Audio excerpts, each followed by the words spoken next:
Hello viewers, আজকের ব্লগটি একেবারে স্পেশাল কারণ আমি যাচ্ছি ঢাকা থেকে বিশ্বের অন্যতম ব্যস্ত ও আধুনিক শহর চীনের সাংহাই। চলুন শুরু করি আমার এই ভ্রমণ কাহিনী, যেখানে থাকবে এয়ারপোর্ট এক্সপিরিয়েন্স, ফ্লাইট জার্নি আর সাংহাই শহরের নানা কালচারাল টেস্ট।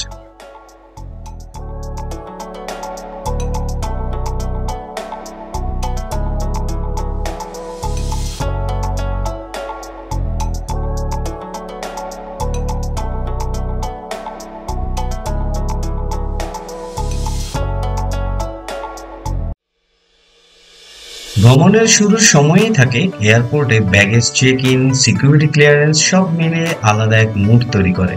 ঢাকা এয়ারপোর্টে যখন দাঁড়িয়েছিলাম মনে হচ্ছিল আজকের দিনটি সত্যি অন্যরকম হতে চলেছে। ইমিগ্রেশনে প্রচণ্ড প্রবলেম ফেস করতে হয়েছে বিকজ অফ এটা ফার্স্ট টাইম আমার চায়না ভিজিট। সো হাজার রকম কোশ্চেন, এনওসি সব কিছু। অ্যাট লাস্ট প্রায় 1.5 ঘন্টা অবধি আমি কাস্টম অফিসারের রুমে ছিলাম। সব ব্যাগ ট্যাগ চেক করলো তারা আমার।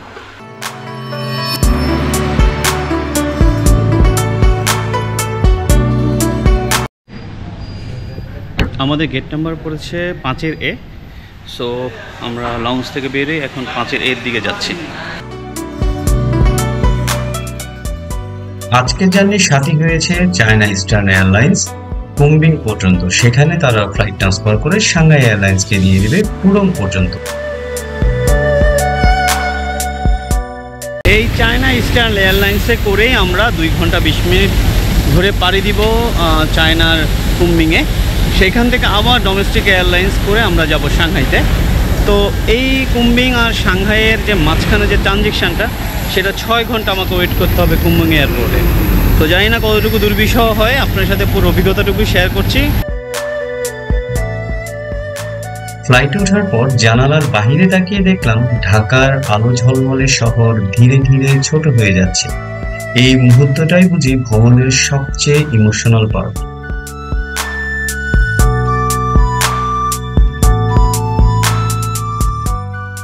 বিমান জার্নিতে সবসময় জানালার পাশে সিটটাই প্রেফার করি, তাতে মেঘগুলোকে খুব কাছ থেকে দেখা যায়।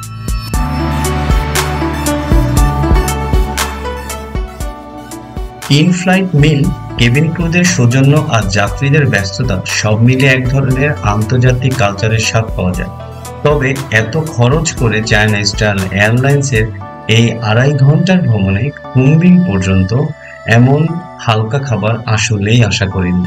সেখানে ছিল একরকম কেক, চায়না একটি ব্রেড, তার সাথে ছিল Apple juice.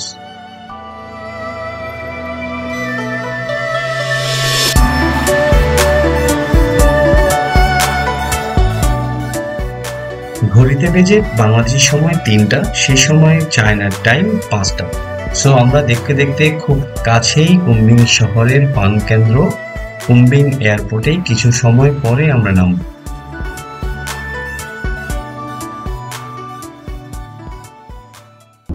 So for the first টাইমের মতো এত বড় একটা ইন্টারন্যাশনাল এয়ারপোর্টে আসলাম।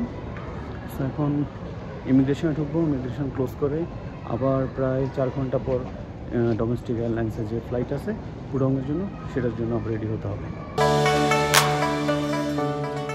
চলুন চায়নার কুমবিং এর এই সুবিশাল এয়ারপোর্টটি অল্প কিছু সময়ের জন্য 2 নজরে দেখা যাক।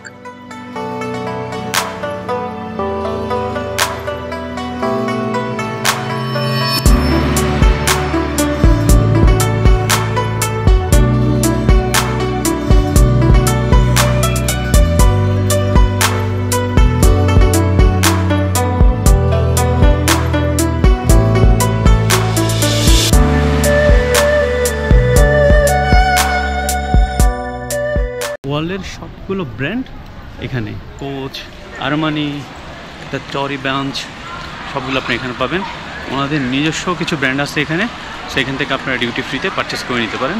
সো আমরা হাঁটতেছি, মাত্র 15 নম্বর ক্রস করলাম। এখনও টিকিট হচ্ছে 31 নম্বর। আমার পাওয়ার ব্যাংকে অলরেডি CCCE মনোগ্রামটা না থাকায় তারা সেই জায়গাটায় আমার পাওয়ার ব্যাংকে সিজ করে ফেলছে। সো আমার এখন পাওয়ার ব্যাংকে ছাড়া ডোমেস্টিক এয়ারলাইন্সের আমাদের যে কাউন্টার, সেখানে আসলে খুঁজে দেখতে হবে যদি সেখানে চার্জের কোনো ব্যবস্থা করা যায় তাহলে ওয়েল অ্যান্ড গুড, আর তা না হলে খুবই ডিজেলমেন্টের মধ্যে পড়ে যেতে হবে। একটা গুরুত্বপূর্ণ ইনফরমেশন আপনাদের শেয়ার করি। পুরো চায়নার যে এয়ারপোর্ট আছে সেই এয়ারপোর্টে ডোমেস্টিক বলেন আর ইন্টারন্যাশনালি বলেন, আপনার ফোনে যদি চার্জ দিতে হয় মাস্ট বি এরকম টাইপের জ্যাকগুলো নিয়ে আসবেন। তবে ভাগ্যক্রমে কিছু কিছু জায়গায় আমার মতে যে রেগুলার রাউন্ড পোর্ট পাওয়া যায়, তো সেইখানে আমরা চার্জ দিচ্ছি। এখন আমি পানির জন্য ইলেকট্রিক সব ব্যবস্থা, আপনি এখান থেকে আপনারা অ্যাম্বিয়েন্ট মানে হচ্ছে রেগুলার পানি চেপে ধরে রাখলে রেগুলার পানি চলে আসবে।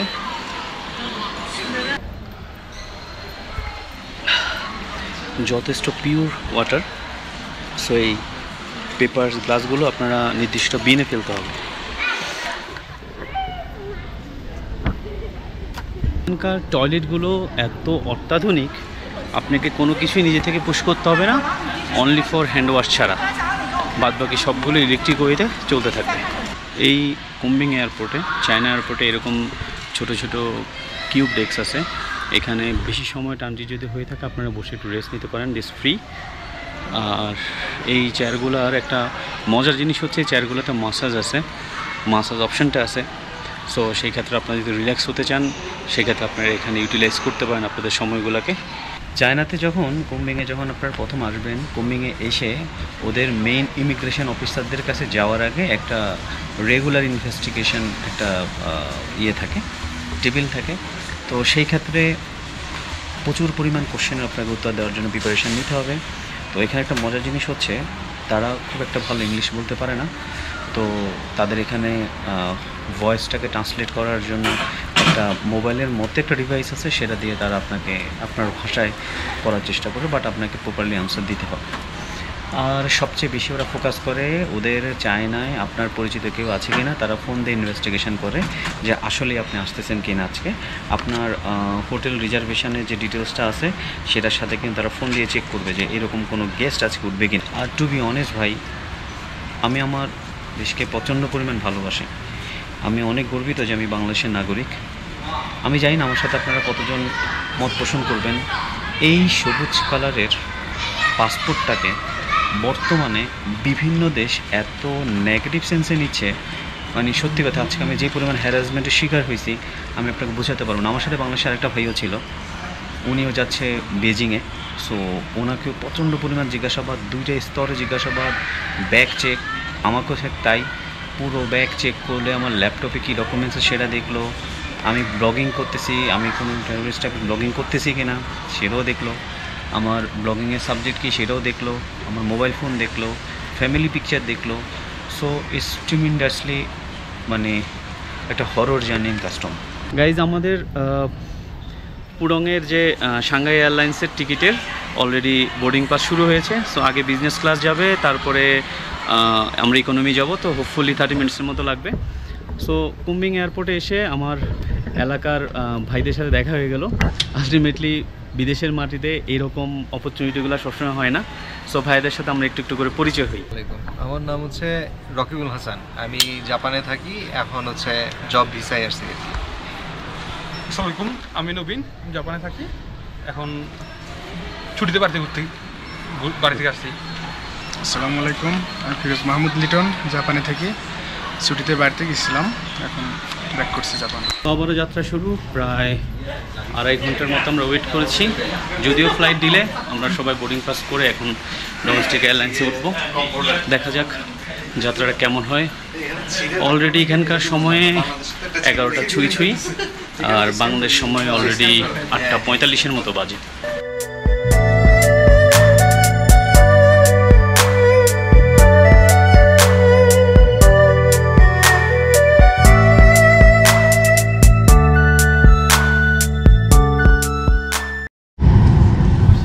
এই সাংহাই এয়ারলাইন্সে উঠে ওদের কাছে ব্ল্যাঙ্কেট পেলাম, যেহেতু 3.5 ঘন্টার জার্নি। খুব সুন্দর একটা ব্ল্যাঙ্কেট ওরা দিয়ে গেল। সো অলরেডি ক্যাপ্টেন বলছে যে আমরা শুরু করবো আমাদের যাত্রা। সো গাইজ, দেখা হচ্ছে আবার বিমানে যখন খাবার দেবে, এক্সপিরিয়েন্সটুকু আপনার সাথে শেয়ার করার চেষ্টা করব। ইন্টারন্যাশনাল ফ্লাইটের এই প্রথম আমার রাতের বেলা যান। এত সুন্দর মনোমুগ্ধকর রাতের বেলা চারপাশে এই নিভু নিভু আলোতে আমাদের ফ্লাইট উড়ে চলছে পুরং এয়ারপোর্টের দিকে। সময় লাগবে 3 ঘন্টা 30 মিনিটের মতো।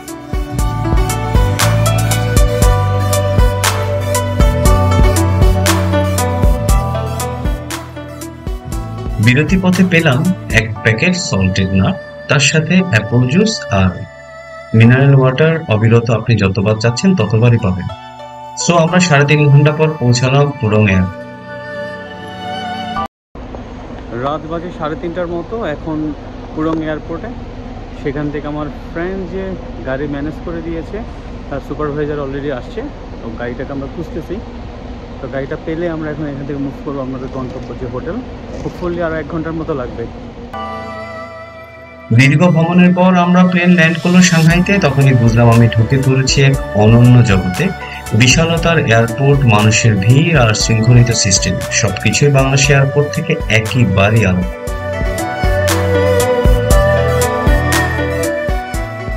আমার গন্তব্য হোটেলের ঠিক 15 তলার উপরেই আমি একটা রুম পেয়েছি।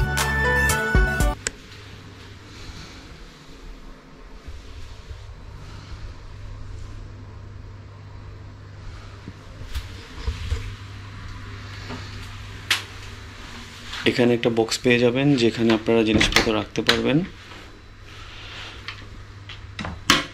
এখানে টিভির ব্যবস্থা আছে, চায়ের ব্যবস্থা আছে। এখানে বসে অফিসের কাজ টাজ যদি সিম্পলি কিছু থাকে সেটা করতে পারেন। এখানে একটু রিল্যাক্সিং একটা সোফা আছে, তার সাথে ছোট একটা সেন্টার টেবিল।